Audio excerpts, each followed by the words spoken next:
Hi, friends.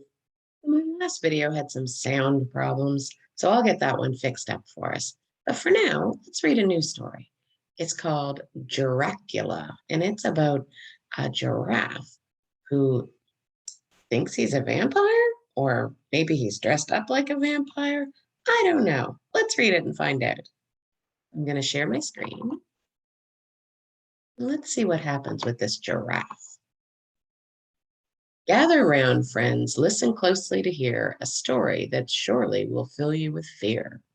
A giraffe got a bite and became something more, the creepiest, kookiest creature in lore. All rhymes, doesn't it? You know about ghosts and goblins and ghouls, witches and werewolves and gulp dental tools. But what about animals that live at the zoo? Can you ever imagine them scaring you too? One dark, windy night, with the moon behind clouds, a group of giraffes heard some strange, spooky sounds. Then a howling wind swept in from the east, and with it, bats flying in for a feast. They were hungry and tired and ready to chew on an elephant fritter or chimpanzee stew. But instead, on the vampire bat's menu that night were the longest, the strongest, the best necks in sight. I'll spare you the details, but trust me, it's gory. I'm really not one for a blood-ridden story. When it was all over, one young giraffe woke to find he had fangs and a black silken cloak. Pretty soon he was flying over cities and towns, far away from his home, and going down. He plopped from the sky by a bakery shop, selling cookies and cakes at $2 a pop. I don't think giraffes are meant to fly, are they?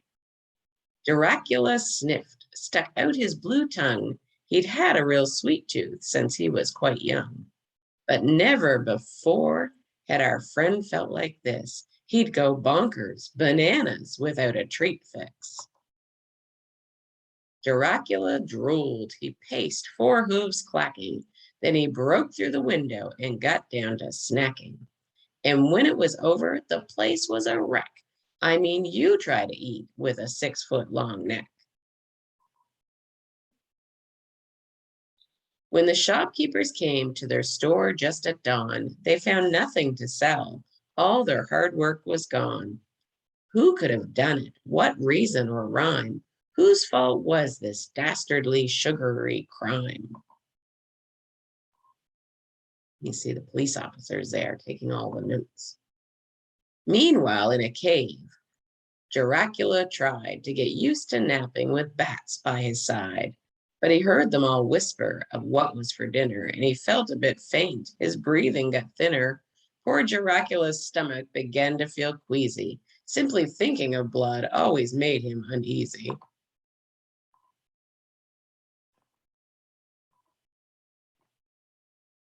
Giracula fled from the cave with a scream. What had happened to him? This must all be a dream. It would be over soon. He would wake up and laugh and go back to his life as a normal giraffe. But alas, not to be. His change was quite final. The vampire giraffe was just in denial. And the best way to cope when feeling disheartened is a spoonful of ice cream straight out of the carton. So he headed right back to the shop he first raided for warm pies and cakes, and once more invaded. Eating cookies and cupcakes and cream puffs galore, he worked his way down from top shelf to floor. He ate through the night and on into the morning. This is where it gets scary. I've given my warning. When the townsfolk arrived to buy their own sweets, what they found was a monster with sharp, gleaming teeth, and down from his mouth dripped something bright red. And they're yelling because they think that maybe something happened. I don't think so. The town people fled and they headed for cover. They ducked and they dodged and ran into each other. Poor Giracula hung his long neck in shame. If only they'd known cherry pie was to blame. That was what was read. But one brave little girl with her own love of sweets caught the scent of the pie and slowed down her retreat. Could it be that the monster just didn't have manners? She turned and went back to the shop for some answers. Giracula cried as he told her just why he had helplessly feasted on pie. The girl wiped his tears, and the two made a deal. She would bake him more pies if he'd no longer steal. Now the town lives in peace without bakery theft. The desserts have been safe since that strange monster left. But if you and Giracula should happen to meet, never fear, just make sure that you bring something sweet. He was a very strange vampire, wasn't he?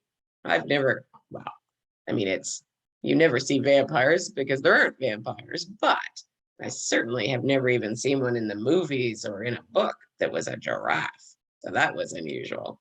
All right. I hope that you have a great day, friends. Bye bye.